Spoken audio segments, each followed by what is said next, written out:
أعوذ بالله السميع العليم من الشيطان اللعين الرجيم. بسم الله الرحمن الرحيم. الحمد لله الذي خلقنا في أمة الذي فاز رتبته إلى قاب قوسين، وأكرمنا بولاية وصيه الذي ردت له الشمس مرتين، وجاهد بالسيفين، وصلى إلى القبلتين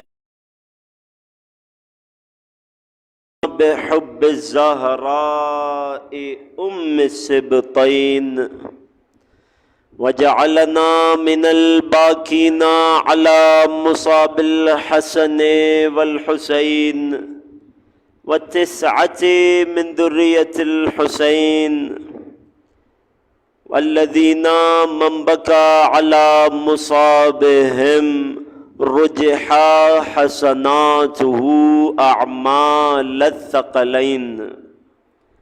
والصلاة والسلام والتحية والإكرام على أشرف الكونين رحمة للدارين جد الحسنين مولى الكونين أعني أبا القاسم محمد صل على محمد وآل محمد وعلى أهل بيته الأطيبين الأطهرين رحمة الله على محبيهم ولعنة الله وغاصبي حقوقهم أجمعين. أما بعد، فقد قال الله الحكيم في كتابه الكريم وكلامه العظيم. بسم الله الرحمن الرحيم. اللهم صل على ابتدا میں آپ تمام عزاداران آل اطہار کی خدمت میں سلام علیکم ورحمۃ اللہ. پروردگار عالم کا جس قدر شکر ادا کریں وہ کم ہے اس عظیم نعمت پر کہ پالنے والے نے ہمیں جھکا کر دنیا کے ہر در سے بے نیاز کر دیا. عزیزان گرامی، 28ویں سفر کا یہ دن ہے. دل یہ چاہتا ہے کہ آج کی مجلس کا عنوان نعت رسول ہو، مگر وہ نعت نہیں کہ جو کوئی شاعر اپنی زبان سے کہتا ہے، بلکہ آج آپ کی خدمت میں پیغمبر ختمی مرتبت کی اس نعت کا تذکرہ کرنا ہے کہ جو خود اللہ نے اپنی لاریب کتاب میں سنائی ہے. اگر توجہ میرے ساتھ ہیں، آمادہ ہیں، اجازت دے رہے ہیں، میں بات کا آغاز کرنے لگا ہوں. مل کر نبی کی عظمت پر ایک درود پڑھ دیجئے. صلی علی محمد وآل. وہ قرآن کے جو لاریب کتاب ہے کہ جسے قیامت تک کی بشریت کی ہدایت کا کام کرنا ہے، اس قرآن میں جب اللہ اپنے پیغمبر کو، اپنے حبیب کو، اپنے نبی کو مخاطب کرتا ہے، آپ کے پروردگار نے آپ کو کبھی نہیں چھوڑا. پھر فرماتا ہے ایک آیت کے بعد وَلَسَوْفَ يُعْطِيكَ رَبُّكَ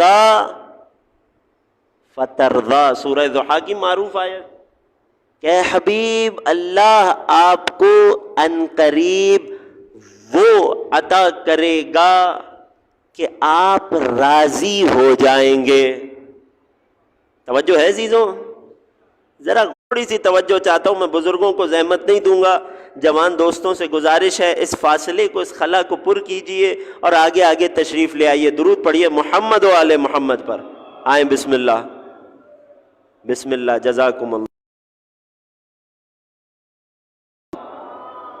ساری کائنات جسے راضی کرنے کی کوشش کر رہی ہے، کوئی ایسی عبادت کر لوں، کوئی ایسا عمل کر لوں، کوئی ایسی نیکی کر لوں، جناب کیوں کرنا چاہتے ہیں؟ ہر ایک کے لبوں پر ایک ہی جواب ہے، تاکہ اللہ کو راضی کر کے اس دنیا سے مروں، تاکہ اللہ کو خود سے خوش کر لوں، تاکہ اللہ مجھ سے راضی ہو جائے۔ یہ ہے عام انسان کا لیول، یہ ہے عام انسان کا قد، کہ کوشش یہ کرے کہ اللہ اس سے راضی ہو جائے۔ محمد صلی اللہ علیہ وآلہ وسلم، اللہم صلی علی محمد وآل محمد، وہ محمد کے جسے اللہ نے کائنات کی ہر رفعت عطا کر دی، وہ رسول کے جسے اللہ نے کائنات کی ہر بلندی عطا کر دی، جسے کائنات کا ہر کمال عطا کر دیا، یہاں تک کہ حد یہ ہوئی کہ وہ نبی جسے قدرت نے فاطمہ زہرا جیسی بیٹی عطا کر دی، اس نبی سے اللہ مخاطب ہو کر کہہ رہا ہے وَلَسَوْفَ يُعْطِيكَ رَبُّكَ فَتَرْضَىٰ، اے حبیب ان قریب ہم آپ کو وہ عطا کریں گے کہ آپ خوش ہو جائیں گے، آپ راضی ہو جائیں گے۔ اے خدا، ایسا کیا رہ گیا ہے جو محمد مصطفیٰ کو اب تک نہ ملا ہو کہ جو عطا کر کے تو محمد کو راضی کر لے گا؟ توجہ میرے ساتھ ہے نا؟ نعت نبی، فضائل نبی سننے کے آمادہ ہے نا عزیزوں؟ ہمارا کمال یہی تو ہے، ہم جس طرح علی کے کمالات سنتے ہیں اسی طرح علی کے استاد نبی کے فضائل بھی سنتے ہیں۔ اے حبیب ہم وہ عطا کریں گے کہ آپ راضی ہو جائیں گے۔ خدا وہ کیا ہے کہ جو رہ گیا، جو بچ گیا، جو کمال باب محمد میں تو نے عطا نہیں کیا، وہ کیا ملنے والا ہے کہ محمد راضی ہو جائیں گے، محمد خوش ہو جائیں گے؟ سوال کیا گیا میرے اور آپ کے چوتھے امام، امام زین العابدین علیہ السلام سے۔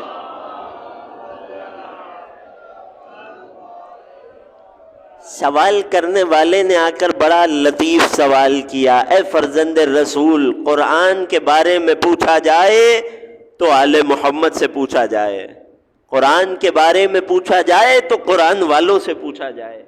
اے فرزند رسول، قرآن میں وہ کون سی آیت ہے؟ توجہ میرے ساتھ ہے؟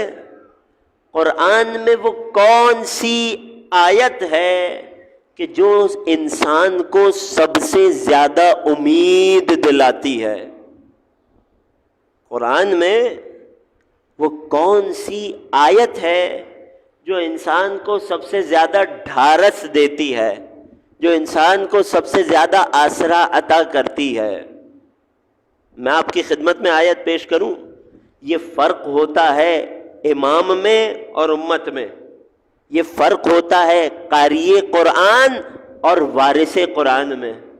آپ اس کائنات کے کسی بھی عالم و مفسر و قاری سے پوچھئے یہی سوال، قرآن کی سب سے زیادہ امید دلانے والی آیت کون سی ہے؟ آپ کو جواب ملے گا کہ لا تقنطوا من رحمت اللہ قل یا عبادی الذین اسرفوا علی انفسہم۔ آیت یہ ہے کہ میرے وہ بندے جنہوں نے گناہ کیا، اپنے آپ پر اسراف کیا، ظلم کیا، گنہگار ہوئے، اے نبی ان سے کہہ دیجئے لا تقنطوا من رحمت اللہ، اللہ کی رحمت سے مایوس نہ ہونا۔ ان اللہ یغفر الذنوب جميعا، اللہ سارے کے سارے گناہ معاف کر دے گا۔ ایمان سے، انصاف سے بتائیے، کیا یہ آیت امید دلاتی ہے یا نہیں دلاتی؟ کوئی بھی جواب دے سکتا ہے؟ اے میرے گنہگار بندوں، میری رحمت سے مایوس نہیں ہونا، اللہ سارے گناہ معاف کر دے گا۔ کتنی زیادہ امید دلانے والی آیت ہے۔ ہر مفسر ہر عالم سے پوچھیے اسی آیت کو جواب میں پڑھے گا کہ قرآن کی سب سے زیادہ امید دلانے والی آیت یہ ہے. مگر سوال کسی عام قاری قرآن سے نہیں تھا، سوال وارث قرآن سے تھا، سوال صاحب قرآن سے تھا، سوال ان سے تھا کہ جن کے گھر میں قرآن اتارا گیا. فرزند رسول قرآن کی سب سے زیادہ امید دلانے والی آیت. توجہ میرے ساتھ ہے؟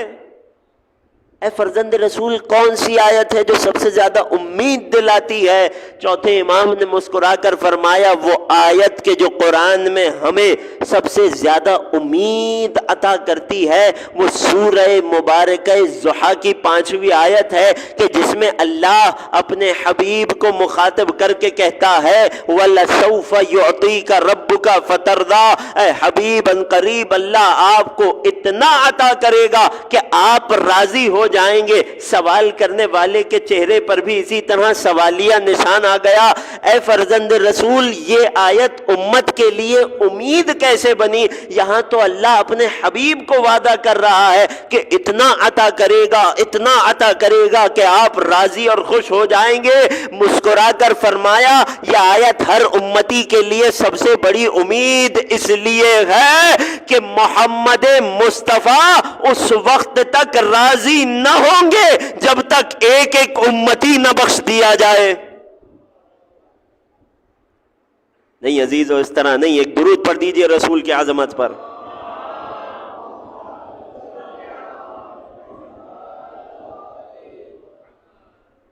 جب اس نبی کے مقام و مرتبے کو گنوانے کی باری آئی،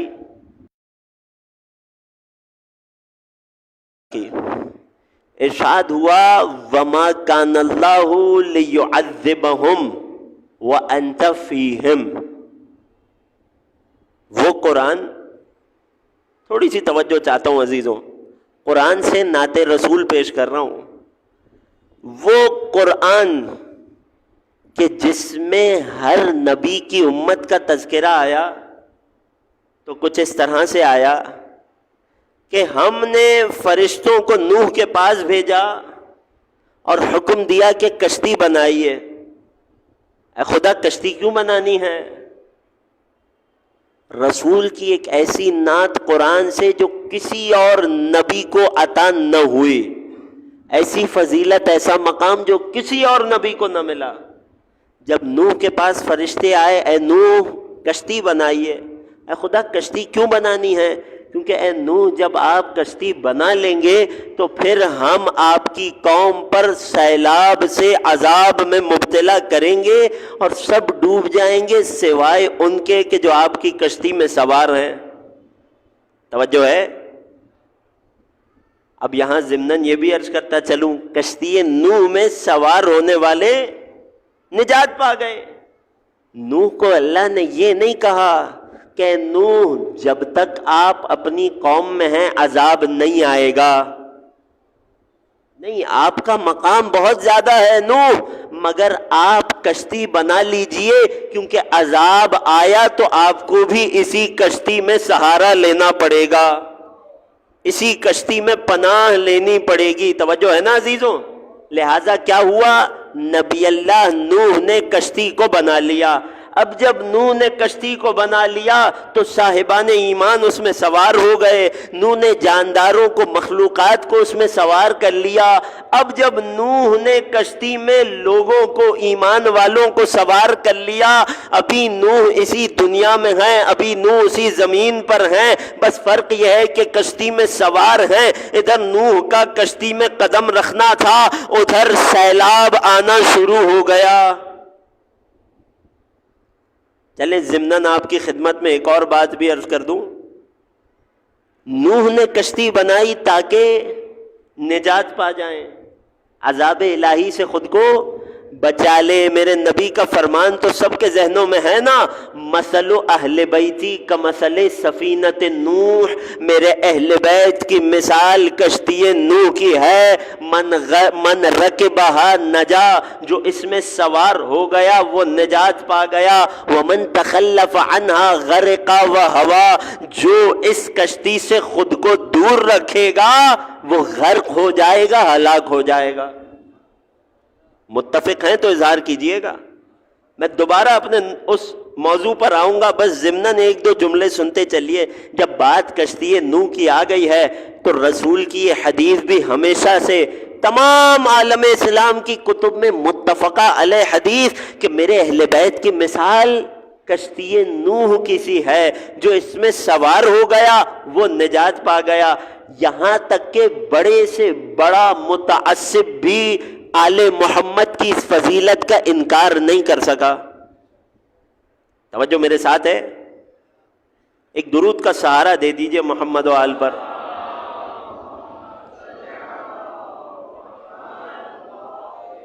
اب جب بڑے سے بڑا متعصب بھی آل نبی کی اس فضیلت کا انکار نہیں کر سکا تو لوگوں نے کیا کیا جانتے ہیں؟ ایک بہت بڑے عالم اسلام کے مفسر نے اس حدیث کو تو لکھ دیا، کیونکہ حدیث کا انکار ممکن نہیں، اتنی معروف حدیث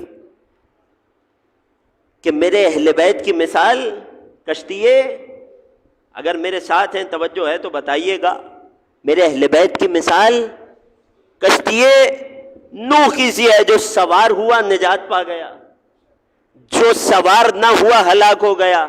جب انہوں نے اس حدیث کو لکھ دیا تو اس حدیث کے بعد فٹ نوٹ میں حاشیے میں کہنے لگے جناب اس بات کو تو ہم مانتے ہیں کہ اہل بیت کشتی نوح کی مانند ہیں، جو سوار ہوا نجات پا گیا، لیکن بات یہ ہے، اب وہ اپنے زمانے کے حساب سے لکھ رہے ہیں، کہتے ہیں لیکن بات یہ ہے کہ جب ملا کو، کشتی بان کو، ناخدا کو کشتی چلانی ہو اور منزل تک پہنچانی ہو تو اسے کشتی کو صحیح راہ پر رکھنے کے لیے ستاروں سے مدد لینی پڑے گی۔ نہیں عزیزوں، توجہ نہیں کر رہے آپ۔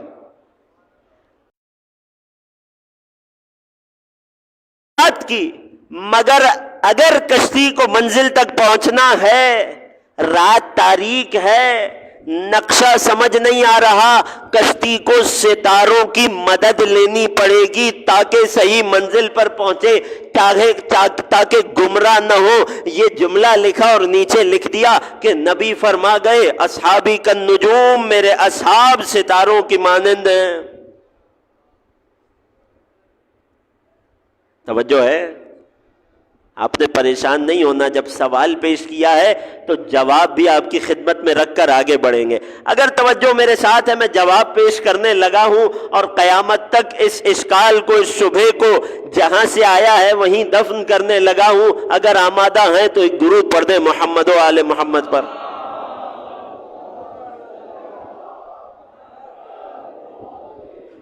آپ کو ان کی محنت کی تو داد دینی پڑے گی۔ اے لوگوں، اہل بیت کی مثال کشتی نوح کی سی ہے۔ کشتی کو راستے کو طے کرنے کے لیے، منزل تک پہنچنے کے لیے ستاروں کی رہنمائی کی ضرورت ہے۔ نبی فرما گئے میرے کہ انسان کشتی میں سوار ہوتا ہے ایک جگہ سے دوسری جگہ تک جانے کے لیے، انسان کشتی میں سوار ہوتا ہے ایک کنارے سے دوسرے کنارے تک پہنچنے کے لیے، مگر کمال یہ ہے کہ جب نبی نے اپنے اہل بیت کی پہچان کرا مثال کشتی کسی ہے، بلکہ نبی نے فرمایا مثل اہل بیتی کمثل سفینۃ نوح، میرے اہل بیت کی مثال عام کشتی جیسی نہیں ہے، میرے اہل بیت کی مثال حضرت نوح کی کشتی کسی ہے۔ من رکبہا نجا، کشتی نوح میں اور باقی تمام کشتیوں میں فرق یہی تو تھا کہ کشتی نوح میں سوار ہو کر کسی کو کہیں جانا نہیں تھا۔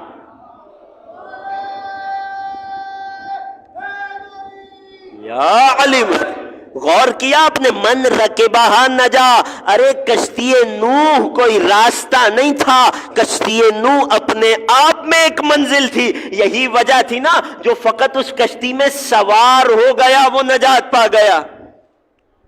اب آل محمد کی مثال کشتی نوح کی سی ہے، جو ان سے جڑ گیا اسے کسی اور منزل تک نہیں پہنچنا، آل محمد خود ہی منزل ہیں۔ جن تک پہنچ گیا ہو ایک درود پڑھ دیں محمد۔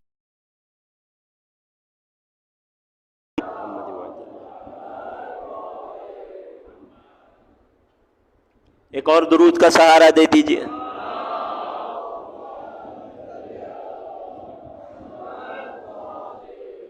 تو بات یہاں سے چلی کہ نبی اللہ نوح کو حکم ہوا کشتی بنائیے، کیونکہ اے نبی آپ کی کشتی بنے گی، جو ہی کشتی مکمل ہوگی عذاب الہی آ جائے گا۔ جناب یونس کو حکم ہوا کہ آپ کی قوم پر عذاب نازل ہونے والا ہے۔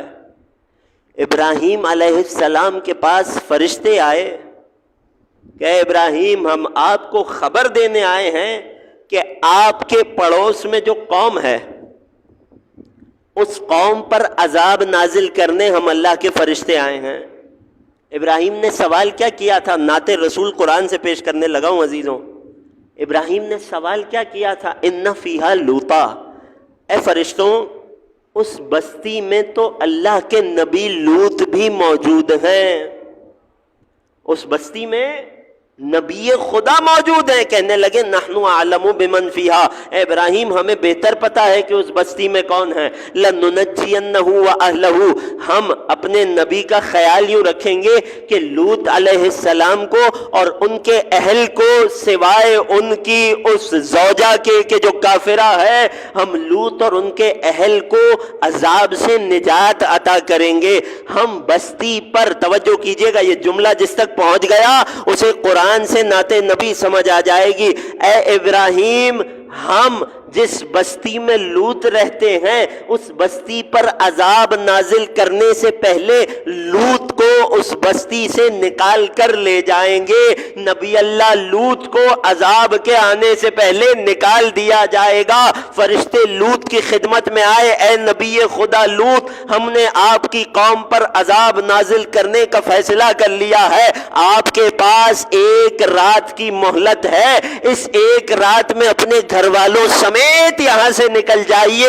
کیوں؟ کیونکہ کل اس بستی پہ عذاب آنا ہے، ہم نہیں چاہتے جس بستی میں عذاب آئے نبی خدا بھی اسی بستی میں موجود ہو، لہٰذا اے لوط آپ بستی کو چھوڑ دیجئے۔ یہ ہے اللہ کے ہر نبی کا مقام کہ عذاب لانے سے پہلے فرشتے آ کر انہیں بتائیں کہ آپ یہاں سے چلے جائیے، یہاں عذاب آنے والا ہے۔ مگر اسی قرآن میں جب میرے حبیب محمد مصطفیٰ کی بات آئی تو ارشاد ہوا، ایک درود پڑھ دیجئے رسول کے نام کی عظمت پر۔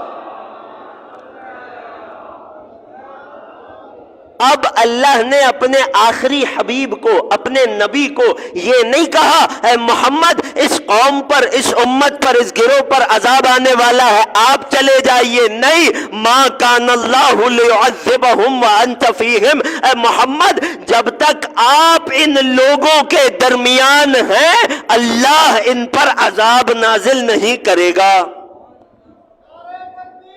اللہ اکبر، سب مل کر یا رسول اللہ، یا علی مشکل۔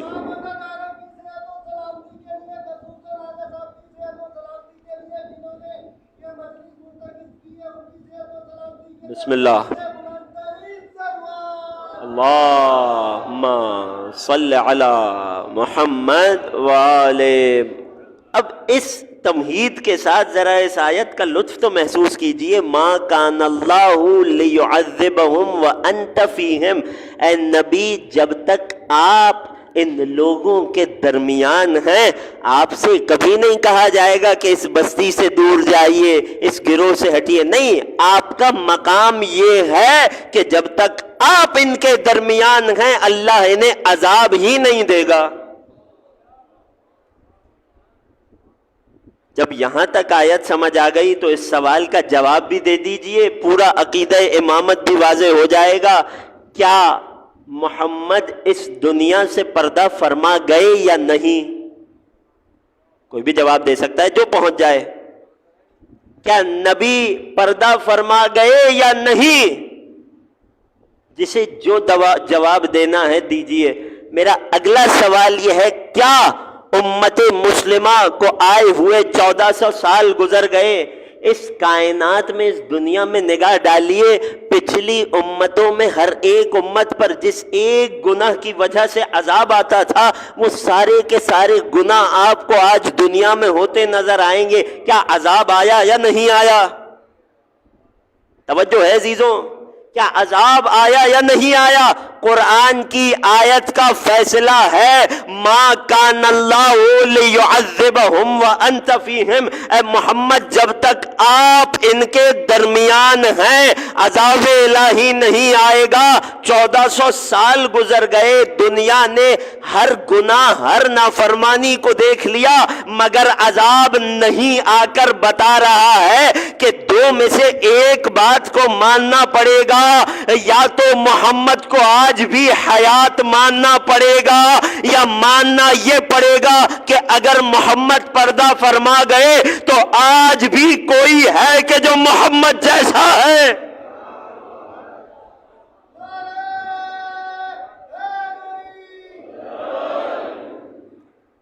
یا تو محمد کو حیات ماننا پڑے گا، یا یہ ماننا پڑے گا کہ کوئی ہے کہ جو آج بھی محمد کا قائم مقام ہے، کہ جو آج بھی محمد جیسا ہے، کہ جس پر یہ آیت اسی طرح منطبق ہوتی ہے جس طرح پہلے محمد پہ ہوتی تھی. توجہ کیا آپ نے؟ کوئی آ کر کہہ سکتا ہے جناب آیت کا دوسرا حصہ بھی تو ہے، ما کان اللہ لیعذبہم وانت فیہم. اے نبی، جب تک آپ ان کے درمیان ہیں اللہ عذاب کو نازل نہیں کرے گا. آیت کا اگلا حصہ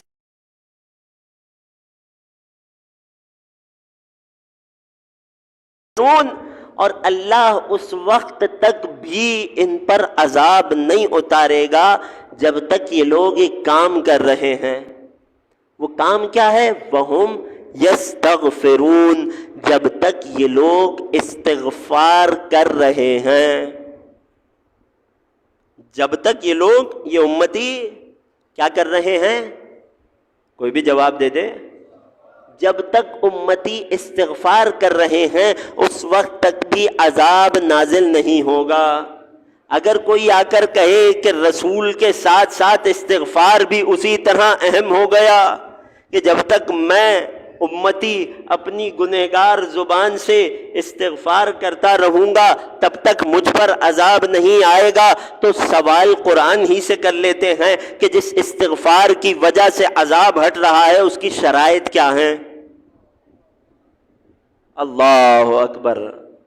یہاں سے قرآن کی ایک اور آیت، قرآن میں نبی کی ایک اور نعت، ایک اور مقام و مرتبہ آپ کی خدمت میں پیش کرنے لگا ہوں.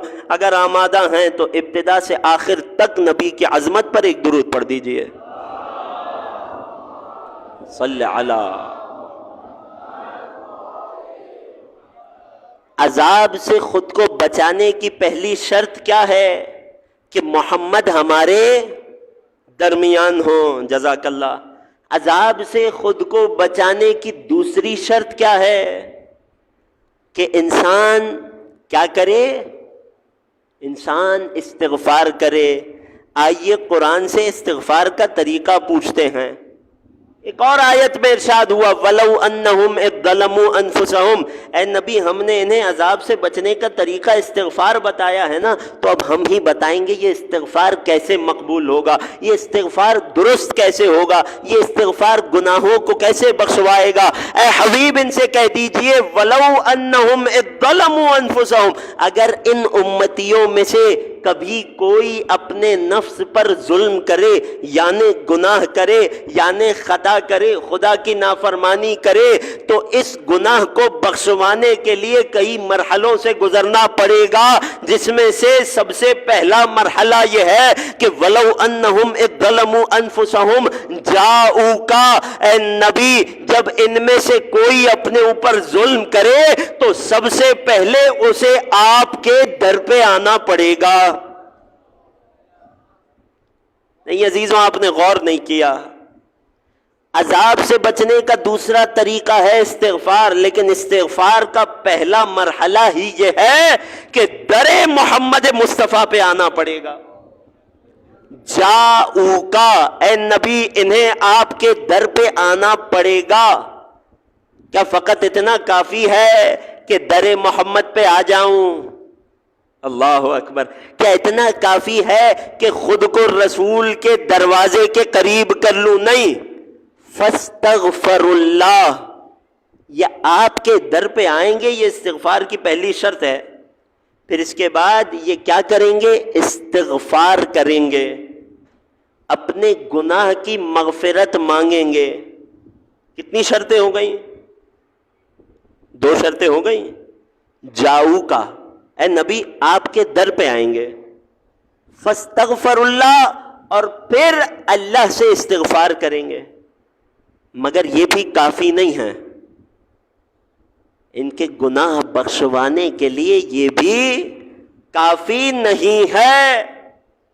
پھر کیا کرنا پڑے گا؟ آیت نے تیسری شرط بتائی، جاؤکا، اے نبی آپ کے در پہ آنا پڑے گا، فاستغفر اللہ، پھر یہ لوگ اللہ سے مغفرت مانگیں گے، واستغفر لہم الرسول، اور جب نبی بھی ان کے لیے مغفرت مانگیں گے، استغفار کریں گے، لوجد اللہ توابا رحیما، اب یہ لوگ اللہ کو بہت زیادہ بخشنے والا اور رحمت کرنے والا پائیں گے۔ یعنی اگر امتی کو خود کو عذاب سے بچانا ہے تو یا تو محمد مصطفیٰ محمد مصطفیٰ تک آنا پڑے گا، اور پھر یہ خود استغفار کرے، کافی نہیں ہے بلکہ محمد مصطفیٰ بھی اس کے لیے استغفار کریں، تب جا کر اس کے گناہ کی بخشش ملے گی۔ اللہ اکبر! بات پہنچ گئی؟ آیت کی 3 شرطیں ہیں۔ پہلے در محمد پہ آنا پڑے گا، پھر خود اپنے لیے استغفار کرنا پڑے گا، اور پھر نبی بھی تمہارے لیے استغفار کرے، تب جا کر عذاب سے بچو گے، تب جا کر تمہاری توبہ قبول ہوگی، خدا کو تواب اور رحیم پاؤ گے۔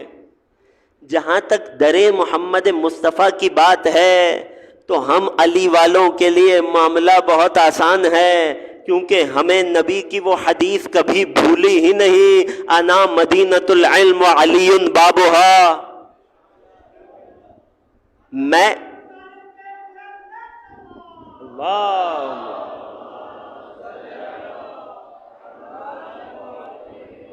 میں علم کا شہر ہوں اور علی اس شہر علم کا۔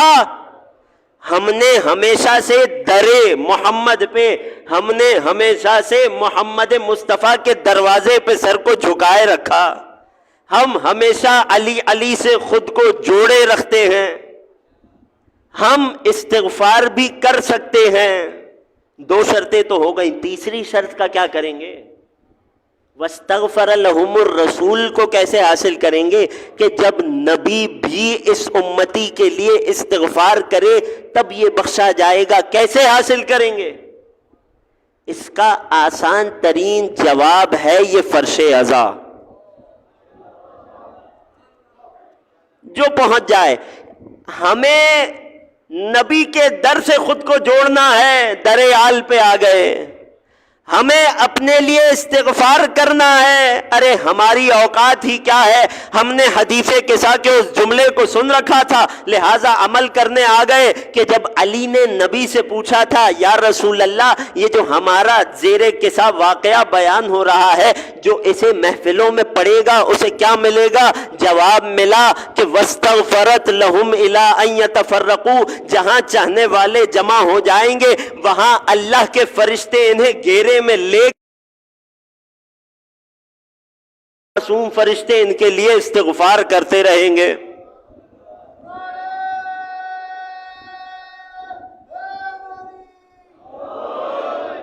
بہت توجہ کیجئے گا، بہت تیزی سے بات کو آگے بڑھاؤں گا۔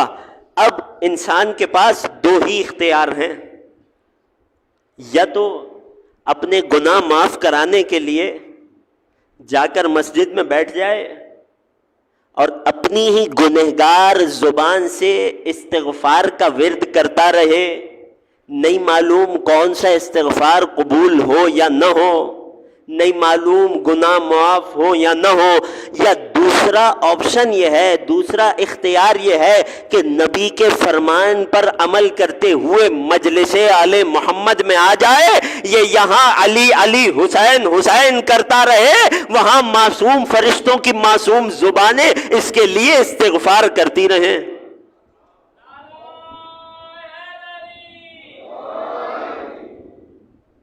غور کیا اپنے عزیزوں؟ مگر سوال اپنی جگہ باقی ہے۔ میں در آل محمد پہ آ گیا، میں نے استغفار بھی کر لیا، مگر نبی میرے لیے استغفار کب کریں گے؟ میں نبی کو کیسے مناؤں کہ میرے حق میں استغفار کریں؟ کیوں؟ کیونکہ قرآن کی آیت میرا استغفار قبول نہیں ہے، میرا گناہ معاف نہیں ہے۔ اس سوال کا جواب بھی ہمیں در آل محمد سے مل گیا۔ ایک روایت آپ کی خدمت میں پیش کرتا ہوں اور مصائب سے جڑ جائیں گے۔ سب عاشق حسین بیٹھے ہو نا، ذرا آقا حسین کی عظمت پر ایک درود تو پڑھ دیجئے۔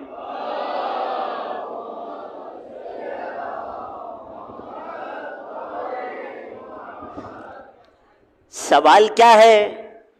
کوئی بھی بتا سکتا ہے جس کی توجہ ہے؟ سوال یہ ہے کہ نبی میرے لیے استغفار کیسے کریں؟ میں کیسے نبی کو آمادہ کروں کہ میرے لیے، مجھ امتی کے لیے، مجھ گنہگار کے لیے میرے نبی استغفار کریں؟ راوی آیا ہے میرے چھٹے سرکار صادق آل محمد امام جعفر صادق علیہ الصلوۃ والسلام،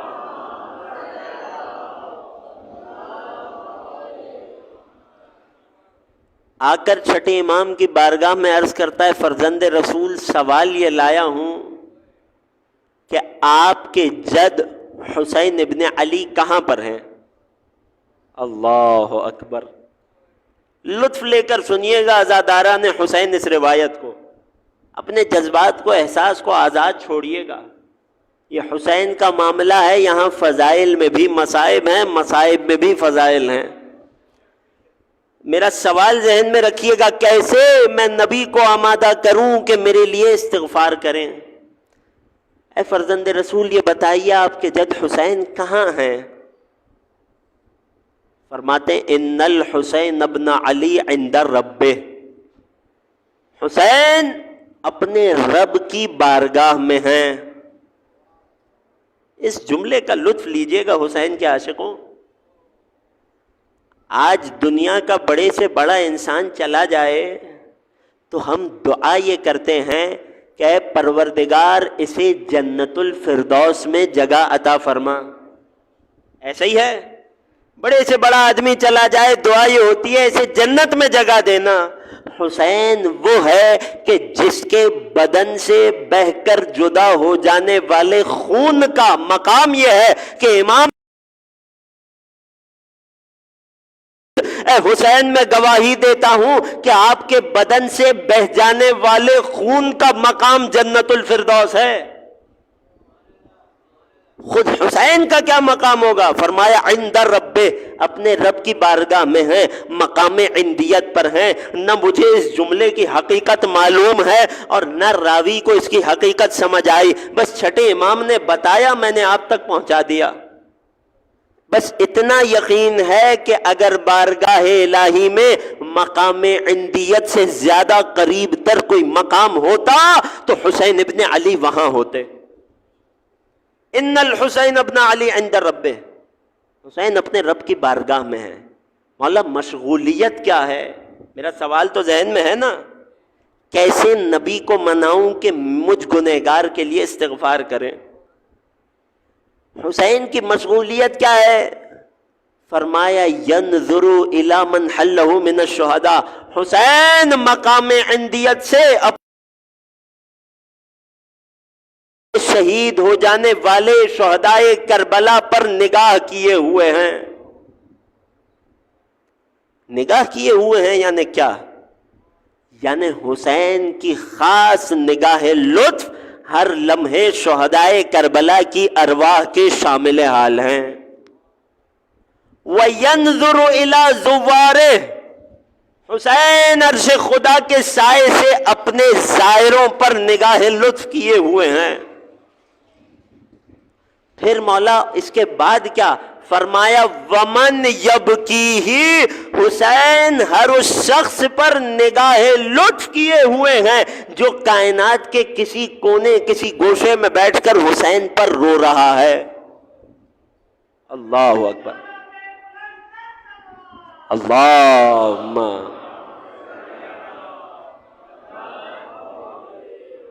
فقط حسین اپنے ایک ایک عزادار پر نگاہ لطف نہیں کیے ہوئے۔ روایت کا آخری جملہ جو میرے موضوع سے آ کر جڑ جاتا ہے، مجھے اس روایت میں اپنے سوال کا جواب مل گیا۔ قرآن کہہ رہا ہے اس وقت تک گناہ معاف نہیں ہوں گے جب تک نبی استغفار نہ کرے۔ چھٹے امام فرماتے ہیں نہ صرف حسین خود پر ایک ایک آنسو بہانے والے پر نگاہ رحمت کیے ہوئے ہیں، بلکہ وَيَسْأَلُ آبَاءَهُ أَن يَسْتَغْفِرُوا لَهُ، بلکہ حسین اپنے جد سے سوال کرتے ہیں، اپنے نانا سے فرمائش کرتے ہیں، اپنے بابا علی مرتضیٰ سے کہتے ہیں، ماں فاطمہ زہرا سے عرض کرتے ہیں، بھائی حسن مجتبیٰ سے کہتے ہیں، کیا کہتے ہیں کہ آپ سب پنجتن میرے عزاداروں اور مجھ پر آنسو بہانے والوں کے لیے استغفار کریں۔ حسین ابن علی کے کہ جو حسین کا عزادار ہے، حسین اپنے جد سے فرمائش کرتے ہیں کہ اس کے لیے استغفار کریں۔ اللہ اکبر۔ بس عزیزوں، آج اسی حسین کے جد کے اس دنیا سے جانے کا دن ہے، اسی حسین کے بھائی حسن مجتبیٰ کی شہادت کا دن ہے۔ چند جملے مصائب کے آپ کی سماعتوں کے حوالے کروں گا۔ 28ویں صفر کا دن ہے، یہ ذہن میں ضرور تصور کیجئے گا کہ آج مادر حسنین شہزادی کونین کی کیفیت کیا ہوگی۔ آج مولائے کائنات کی بارگاہ میں پرسہ دینا ہے، آج میرے اور آپ کے وقت کے امام کی بارگاہ میں ان کے جد حسن مجتبیٰ اور نانا رسول اللہ کا پرسہ دینا ہے۔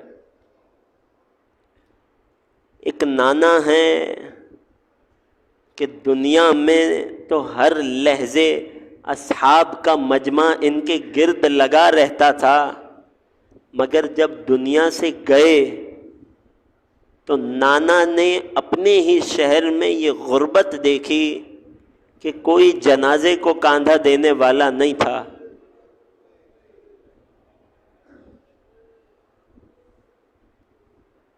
ایک طرف یہ نانا ہے کہ کوئی جنازے کو کاندھا دینے والا نہیں تھا سوائے چند قریبی لوگوں کے۔ رونے کے لیے آمادہ ہے نا عزیزوں؟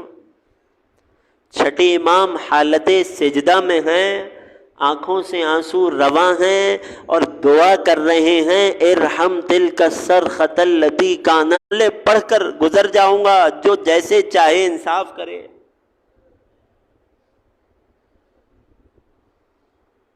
ایک طرف نانا کی غربت یہ کہ کوئی کاندھا دینے والا نہیں، تو بڑی شان سے تھا، مگر کاش رات کی تاریکی میں اٹھا ہوتا، جو پہنچ جائے، جو محسوس۔ حسن مجتبیٰ کا تابوت ہے عزیزوں، کاندھا دیا ہوا ہے، جنازہ حجرہ حسن مجتبیٰ سے چلا ہے حجرہ پیغمبر کی طرف، کہ راستے میں کسی نے آواز دے کر روکا، میں اس جنازے کو یہاں دفن نہ ہونے دوں گے۔ جب کوئی نہ ٹھہرا، کسی نے جواب نہ دیا، تو کچھ کمانوں سے تیر چلے۔ اجرکم علی اللہ، دل سے آہ ضرور کیجئے گا، خدا کوئی غم نہ دے سوائے غم آل کے۔ کفن مل رہا ہے اور دوسرا وہ ہے کہ جسے ایک بار بھی کفن نہیں۔ اے فاطمہ زہرا،